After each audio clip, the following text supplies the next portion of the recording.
conference room buzzed with low murmurings, the air thick with tension as holographic images of the Watchers flickered against the metal walls. Dr. Alina Marquez paced slowly, her fingers tapping rhythmically on the arm of her chair. "We cannot ignore them any longer," she said, her voice steady but edged with urgency. "They're watching us, yes, but they're also waiting. We have to decide how to proceed." Commander Ryo Takashi leaned forward, his gaze sharp beneath his furrowed brow. Waiting or judging? His words hung heavy in the stale air. If they're guardians, then what if our every move is a test? Lian Chen, seated near the projection console, adjusted the settings to bring a clearer image of the shimmering figure that had appeared just hours earlier. Mira's presence isn't just observation, it's communication. We've intercepted fragments of their language, and it suggests a purpose beyond simple surveillance. Dr. Samuel Lasey, eyes still fixed on his portable holodisplay, interrupted with a note of disbelief. "The genetic data we've uncovered, it's staggering. The sequences match no known human genome exactly, but they bear unmistakable markers of ancient bioengineering. It suggests that what we call humanity on Earth today may be a continuation or perhaps an offshoot of this original experiment." A hush fell over the room. The implications rippled through every mind present, each grappling with the seismic shift in understanding their own identity. "You're saying," Ryo began cautiously, "that we are descendants of this lost civilization, that we carry their legacy in our very DNA." "More than that," Alina replied, eyes alight with a mix of awe and dread. "It's possible that the memory wipe the erasure protocol we discovered was designed not only to protect their knowledge, but to allow a new genesis, to let humanity evolve anew, perhaps free from the mistakes of the past." The room erupted into debate. Some argued for disclosure and transparency, believing humanity had the right to know its true origins. Others counseled caution, fearing upheaval and the destabilization of identity on a global scale. The Watchers' presence loomed like a silent jury, their intentions inscrutable. Suddenly, the air shimmered, and Myra's form coalesced in the center of the room, a living hologram of shifting light and shadow. Her voice echoed softly inside each mind, simultaneously intimate and vast. "You stand at a crossroads," she intoned. "To remember is to awaken. To awaken is to choose." Alina stepped forward, her voice steady but respectful. "Why reveal yourselves now? Why allow us to bear this burden?" Myra's form pulsed gently. "Because the cycle approaches its end. The legacy must be understood, or it will be lost again. The experiment you embody was designed to learn, to adapt, and to endure. The past is not a prison, but a foundation." The room fell silent, the weight of her words settling deep. Outside, the alien stars of Cradle shimmered cold and indifferent, yet beneath them, the team felt the stirrings of something ancient and profound. Over the following days, the team delved deeper into the archives and genetic sequences, piecing together a narrative of hope and warning. The Watchers continued their silent vigil, guiding subtly but never imposing. Tensions within the team waxed and waned as ideological divides surfaced. Some members saw themselves as inheritors of a sacred trust. Others feared becoming pawns in a cosmic design beyond their understanding. But amid the conflict, a fragile consensus emerged. The truths uncovered on Cradle demanded respect and careful stewardship. Humanity's story was no longer a simple tale of survival, but a complex tapestry woven through time, memory, and choice. As night fell over the base camp, Alina stood at the edge of the ruins, the cold wind carrying whispers of a forgotten age. "We are the fragments," she whispered to herself. Fragments of truth, of memory, of hope. Behind her, the Watchers watched, waiting for the next step in a journey that had only just begun, one that would redefine what it meant to be human. The questions hung in the air, unresolved but urgent. Could humanity accept this legacy? And if so, how would it shape the future? The echoes of the Cradle had begun to resonate within them all, and there was no turning back. The dispute over the Watcher's role fractured the expedition into factions. Alina found herself mediating between those who demanded full disclosure to Earth and those advocating secrecy to protect humanity's fragile identity. Commander Takashi's pragmatic leadership was tested as political pressures from Earth reached the colony, complicating decisions.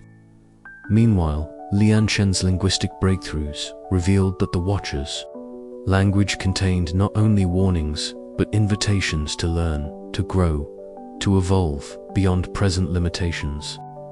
These messages hinted at a shared destiny, binding the past to the future in a continuum. Samuel Osei's genetic analyses deepened with startling clarity. The ancient genome embedded within the planet's archives showed deliberate modifications that anticipated environmental changes and cognitive evolution. It was as if the original civilization had seeded humanity's potential, embedding safeguards and catalysts for development. One evening, in the subterranean archive chamber, the team gathered around a central holoprojector. Images unfolded of a world both alien and familial, biological experiments, societal shifts, and moments of triumph and despair etched in light. The Watcher's presence was palpable, their ethereal forms blending with the projections as guides through history. Alina felt the weight of responsibility settle upon her shoulders. "We are not just explorers," she said softly. "We are witnesses to a legacy that challenges everything we thought we knew. Our choices now will echo across generations." Her words resonated with the team, igniting a renewed commitment to honor the past while forging a path forward. The Watchers, once enigmatic observers, became reluctant allies in a shared mission to understand and protect the Cradle's secrets. As dawn approached, the base camp stirred with a quiet determination. The fragments of truth they had uncovered were pieces of a vast puzzle, one whose completion promised enlightenment but demanded courage. And somewhere, deep beneath the planet's surface, the ancient machinery hummed softly, awaiting the next chapter in humanity's unfolding story. The echoes endured. The humid air of Cradle's dense jungle clung to Dr. Alara Miles's skin as she crouched beside a cluster of luminescent flora. The bioluminescence pulsed gently, casting soft azure glows on her weathered gloves. She reached out tentatively, her fingers brushing the surface of a strange vine that seemed to ripple beneath her touch. A faint harmonic sound, almost musical in quality, emitted from the plant, vibrating through the moist soil and into the roots that stretched wide beneath the surface. Illyra's breath caught in her throat. It was more than just a plant. It was communicating, recording, perhaps something far beyond anything terrestrial biology had ever demonstrated. Nearby, the rest of the expedition busied themselves with their own investigations. Professor Malik Chen, the chief archaeologist, stood amidst an array of holographic projections in the temporary lab they had erected near the ruins. Beside him, Dr. Naya Redding, the neurotechnologist, manipulated a digital interface, her fingers dancing over the controls as they refined their latest invention.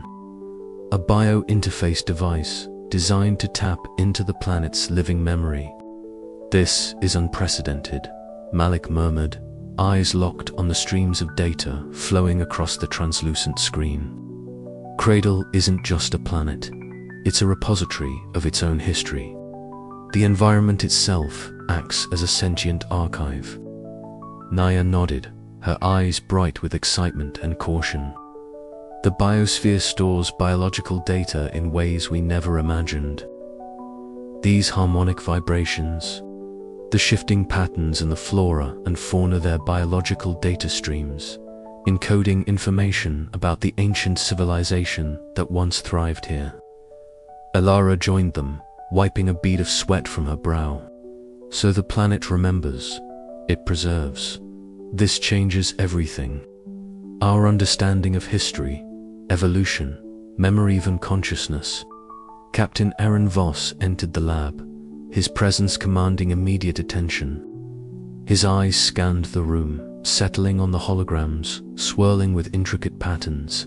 "Explain how this affects the mission," he demanded. Malik stepped forward. "If we can interface with the planet's memory, we can access primary records of the civilization's rise and fall. Data no archive or artifact can provide. But it's not without risk. The planet may respond to our intrusion. It's alive in a way we never anticipated." Aaron's gaze darkened. "We proceed carefully. This knowledge could redefine humanity's origins. But if we provoke the planet, or whatever still watches over it, the consequences could be catastrophic." As the team activated the biointerface device, a symphony of colors erupted across the holographic projection. Pulsing lines of data intertwined with organic shapes, forming an intricate neural network that mirrored the planet's ecosystem. The air hummed with energy, and outside, the jungle seemed to pulse in harmony with the streams of information flowing through their instruments. Suddenly, a low harmonic vibration reverberated through the camp. Screens flickered, and the team exchanged startled glances. The planet was responding not silently, but with a voice that was part biological song, part technological signal. It was both awe-inspiring and terrifying. Lyra placed a hand over her heart, feeling the rapid beat match the planet's rhythm. "It's alive," she whispered. "More than alive, it remembers us, or at least, it remembers them." Nia's fingers flew over the controls, stabilizing the interface as more data poured in. Images of sprawling cities, genetic schematics, and philosophical treatises emerged, fragments of a civilization that had mastered bioengineering and consciousness manipulation. The planet's memory was a complex, layered tapestry, revealing not just history but the intentions and fears of its inhabitants. Moloch's voice was grave. "They erased themselves from history, but Cradle kept their story. We're the first to hear it in millennia." Aaron clenched his fists. "Then it's our responsibility to listen carefully, to decide what we do with this knowledge. The future of humanity might depend on it." As the sun dipped below the horizon, casting the jungle in shades of deep purple and gold, the team stood united yet wary. They had unlocked a secret older than any star in the sky. But the planet's memory was not a simple archive, it was a living, breathing entity with its own will and warnings. And somewhere in the shadows of Cradle, unseen eyes watched their every move. The echoes of forgotten civilizations stirred anew, and the story of humanity's true origin was only just beginning to unfold. Lyra's days quickly became consumed by the task of decoding and interpreting the living data. The biointerface device connected directly to her neural pathways, allowing her to experience the planet's memories as visceral sensations, images, sounds, and emotions flooding her mind like a dreamscape. She saw the ancient cities rise and fall in panoramic visions, felt the pulse of genetic experimentation, and heard the philosophical debates that had once shaped this lost civilization. But with each revelation came a growing unease. The deeper she delved, the more she sensed a protective force woven into the planet's consciousness. Warning encoded in the very DNA of the ecosystem. It was as if Cradle itself was wary of outsiders, reluctant to share its secrets freely. One evening, as the camp settled into uneasy quiet, Lyra sat beneath the canopy, the biointerface humming softly in her hands. She reached out to the glowing vines and felt the planet's memory respond, a subtle shift in the harmonic pattern that conveyed a message almost too complex to decipher. "It's a warning," she murmured into the night. "They erased their history for a reason, to prevent something worse from happening again." Malik joined her, eyes reflecting the faint glow of the bioluminescence. "Then we must be careful. Our discovery could awaken forces beyond our control." The planet's memory was a gift hand, a burden. As they prepared to explore further, the team grappled not only with scientific curiosity but with the weight of responsibility. The living archive of Cradle held truths that could uplift or destroy humanity. And somewhere, beyond the veil of time and memory, the Watchers waited, judging whether these new visitors were worthy to inherit the legacy of the Cradle. The story was far from over. It was only just beginning to be told. The command center was alive with a frenetic energy, though the hum of equipment and the soft glow of holographic displays lent a surreal calm to the space. Dr. Lyra Voss sat at the communication console, her fingers dancing over the controls as she fine-tuned the signal that had captured the team's collective attention for hours. The transmission was faint, almost imperceptible, buried beneath layers of electromagnetic noise that permeated the planet's core. Yet, it was undeniably artificial, a deliberate message encoded in waves of ancient energy. "Here it is again," Lyra murmured, eyes narrowing as the static resolved into discernible tones, a pattern that repeated with haunting persistence. Commander Malik Reyes stepped beside her, arms crossed, his gaze sharp and unwavering. "Play it back at full clarity." The room filled with a crackling pulse, a rhythmic cadence that seemed almost like a heartbeat. Then, amidst the noise, a voice or something resembling one emerged. It was distorted, yet laden with unmistakable urgency. The AI unit AIS transcribed the sounds in real time, converting them into a scrolling stream of symbols and fragmented phrases on the display. "Warning, cosmic convergence. Extinction event imminent. Remember, prepare." The text blinked, fragments of a language partially decoded by their linguistic modules. Professor Nia Solberg approached, her expression a mix of fascination and dread. "This is extraordinary. It's as if the planet itself is trying to speak to us." Embedded deep within the planetary core, a message preserved through eons. Lyra nodded, her hands steady despite the rapid beating of her heart. "It's a broadcast of final transmission from the civilization that once thrived here. They encoded a warning about a cosmic threat that led to their downfall." Malik's eyes darkened, the weight of command settling heavily on his shoulders. "If this threat is still active, we could be in serious danger. But more than that, this message changes everything. It's not just a discovery, it's a call to action." The team gathered around, a palpable tension knitting their brows. The implications rippled through their minds. Had the ancient inhabitants faced a calamity that could one day return? Were they, the explorers, unwittingly awakening a dormant peril? Lyra replayed the transmission repeatedly, each iteration revealing subtle nuances, a pattern in the static, a faint harmonic resonance that suggested the message was designed to be decoded only by advanced civilizations capable of understanding its complexity. The phrase "remember and prepare" suggests they hoped future generations would heed their warning. Eris intoned softly, its voice imbued with the synthetic calm of a patient teacher. "This is a legacy of survival, encoded not just in stone or data, but in the very fabric of the planet." Outside, The alien sky darkened as dusk settled over Cradle. The wind whispered through the ruins like a mournful echo of past civilizations. Malik stepped out of the command center, breathing in the cool air heavy with the scent of strange flora. His gaze drifted skyward to the vast cosmos that had watched over humanity's hidden cradle for millennia. "We are standing at a crossroads," he mused, voice low.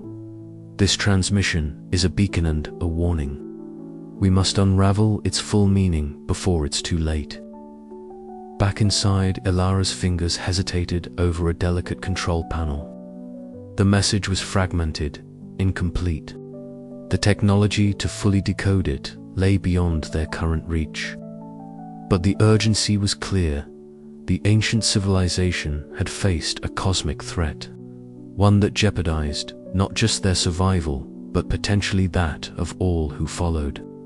The room fell into a reverent silence, each member of the expedition grappling with the enormity of their discovery. This was not simply a historical find. It was a living testament to the fragility of existence and the enduring quest for knowledge. Suddenly, the lights flickered. A ripple of interference coursed through the equipment. Eris's voice cut through the tension. Signal integrity compromised. Possible external interference detected. Lyra's heart skipped. Is someone or something trying to prevent us from hearing this? Malik's jaw tightened. We must stay vigilant. Whatever lies ahead, we are not alone in this fight. As night deepened over Cradle, the last transmission echoed through the baser, haunting reminder that the past was never truly gone, and that the future depended on the choices made in this fragile present. The expedition's focus sharpened. No longer were they mere explorers. They were guardians of a legacy written in the stars and etched into the very core of a planet. The legacy of a civilization's final plea, and a warning that could not be ignored. Lyra stared at the flickering holograms, determination hardening in her gaze. We have to decode the rest of the message. We owe it to them and to ourselves. Malik nodded, eyes reflecting the distant constellations. Then let's get to work. The universe is watching, and so are we. The transmission faded into silence, but its echoes endured, a clarion call to remember, to prepare, and to face whatever darkness awaited beyond the stars. The air aboard the expedition's main habitat module shimmered faintly, a subtle pulse that seemed to echo the rhythmic heartbeat of the planet itself. Dr. Lyra Miles stood at the edge of the laboratory's observation window, watching the expanse of Cradle's bioluminescent forests stretch beneath the pale twin moons.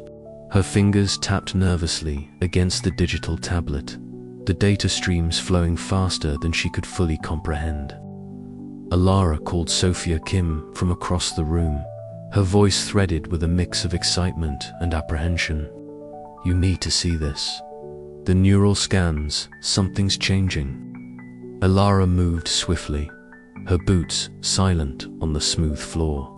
Sophia's workstation was alive with cascading symbols and fluctuating graphs, the neural interface headset still perched on her head. What is it? Lyra asked, leaning in. The signals from the planet's core there interacting with our neural implants, but not just in a passive way. It's like the planet's biosignature is rewriting parts of our neural pathways, Sophia explained, eyes darting over the data. I think we're starting to experience memories, or something like memories, but they aren't ours. A cold shiver traced Lyra's spine. How is that possible? Sophia hesitated, then pulled off her headset, revealing eyes wide with a mixture of fascination and fear. I'm not sure, but I feel it. Like a pull, a whisper in my mind that's not mine. Commander Rajiv Singh entered the lab, his steady gaze immediately anchoring the charged atmosphere. Report, he said. Lyra straightened.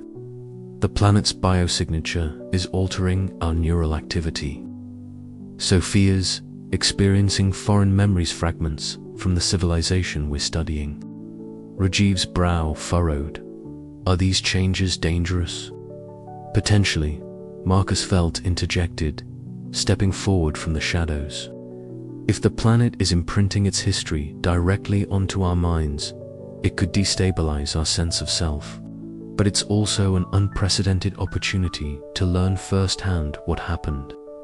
Rajiv weighed the risks. We must proceed cautiously. Our priority is the safety of the team. Days passed, and the changes deepened. Lyra found herself waking in the dark, heart pounding with dreams that felt like memories of another life, one where she was not Lyra, but a being of bioengineered grace and purpose. Her skin sometimes tingled with iridescent pulses, faint traces of the glowing liquid she had discovered in Cradle's subterranean pools. One evening, gathered in the command center, the team shared their experiences. Sophia described visions of vast cities where architecture pulsed with organic light, and whispers of voices inseparable from the wind. Marcus recounted dreams of ancient councils debating fate and survival, while Rajiv admitted to moments of disorientation, as though the planet's consciousness spoke directly to him. We're becoming part of Cradle, Sophia said softly, her voice trembling. But what happens if we lose ourselves completely? The question hung heavy in the air. The expedition was no longer just observers. They were evolving, entwined with the planet's memory and biology. The boundary between human and alien blurred, challenging their understanding of identity. In the quiet moments, Lyra often returned to the iridescent pools, dipping her fingers into the glowing liquid. The substance responded to her touch, illuminating veins beneath her skin in mesmerizing patterns. It was beautiful and terrifying. The planet was alive in ways they had never imagined, a living archive that not only stored history but breathed it into those who came seeking answers. As the team grappled with these transformations, a message from the ancient broadcast they had intercepted played softly through the habitat's speakers, a solemn warning of a cosmic threat, a caution to remember and prepare. The echoes of the past reverberated through their bodies and minds, urging vigilance. But with each passing day, the expedition felt the weight of the void grow heavier. Void not just of space, but of memory and self. The planet's biosignature was calling, reshaping them in ways subtle and profound. In the final hours of the chapter, Lyra stood once more beside the glowing pools, her reflection fragmented and shifting in the luminous surface. Who am I now? She whispered into the alien night, the question unanswered but alive. Outside, Cradle's twin moons cast a serene light, as if watching and waiting. The journey was far from over, and the echoes in the void promised revelations and perils yet to come.